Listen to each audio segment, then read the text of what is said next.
primary aim is not agriculture. The primary aim is improve food security of people and their nutrition. Why? Because we have all committed to sustainable development goals declared by African heads of states and European heads of states and the world over to end hunger. So the initiative is called One World Without Hunger, and Germany invests a lot of money in it and has mobilized German science community, such as University of Bonn, Munich and Stuttgart-Hohenheim, and other leading universities to collaborate with African partners. So this is a collaboration for doing things together. We learn from it, the African partners learn from it, so that's behind it. It's a long-term investment, setting up 12 innovation centers here in Africa, including here in Kenya, but also in a number of other countries. Innovation that brings agriculture on a growth trajectory, improves the whole food value chains, not just on the field, but all the way to consumers, and protects the environment.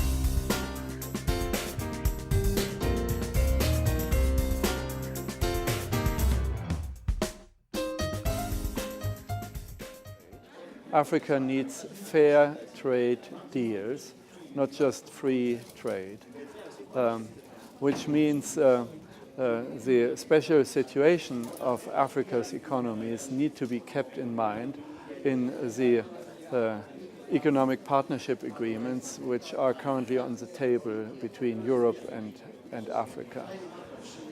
We in Germany are benefiting a lot from trade. Germany has the world's largest trade surplus, bigger than China's.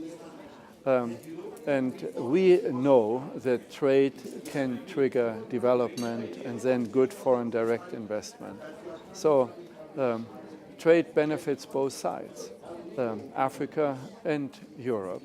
But it, as I underline, must be fair deals.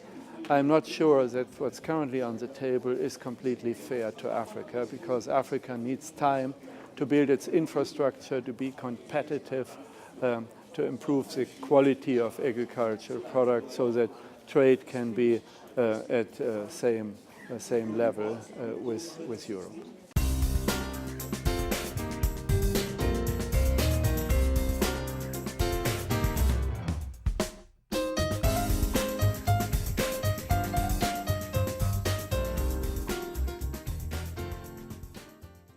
This program is among scientists and policy-oriented researchers. We know that good policies come first, then science can unfold and play its role, and then farmers, consumers, food processors will benefit. So that's the sequence. Without good policies, we as scientists will sit in our niche and come with good proposals, but they will not materialize. However, there are some tremendous opportunities for a new science partnership between Germany and Africa, and our country invests in that, so that African scientists and German and other European scientists work together to solve the environmental issues, the food and hunger issues, and tap the agricultural productivity potentials. Because there are two big new games. One relates to the biological innovations, all our knowledge about the genome, the biology, and the other one is the digital opportunities. All the innovations about computers, smartphones, and we need to bring the two together for a new, vibrant agriculture in Africa and world over.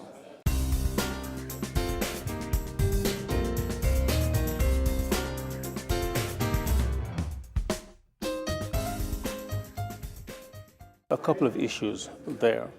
First, you have one gap which is between the stock of technology innovation and knowledge that we have and what we need.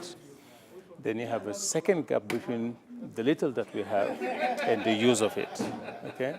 And I think it has an origin in the institutional culture of working together. The researchers do their work in the laboratories, on the stations. They're very passionate about what they do.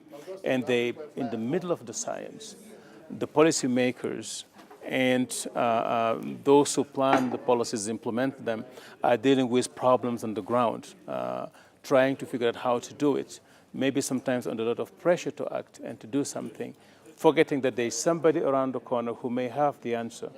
But the one around the corner, who is the researcher who may have the answer, is not aware of the problem that the policymaker is dealing with. So how do you broker that relationship, linking knowledge supply to knowledge demand? And that's valid for technological research, that's valid for policy research. We're better at that than we have been in the past. But I also think maybe, and that's just a hypothesis, the difficult years of the 80s and the 90s, where the services just disintegrated, have created a void and a gulf, I would say, between those two very important parts of running our economies. We have to bring them back together again, and that's important.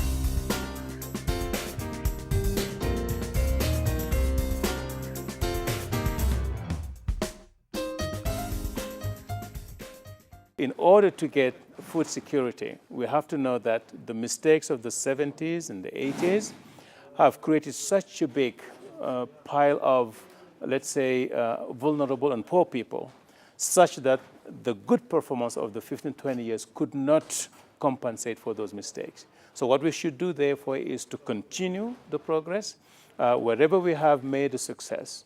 And we know that you look around Kenya, you'll see it. We learn from the success, multiply the success, and expand and scale it out. That's how we're going to be achieving food security.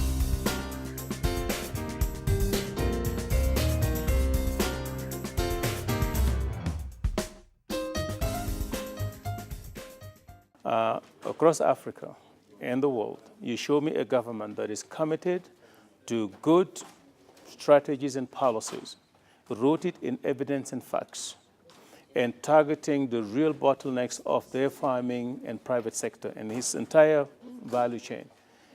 Driving those policies across 5 years, putting in the investment that's needed, being coherent and consistent over 5 years, I'll show you progress.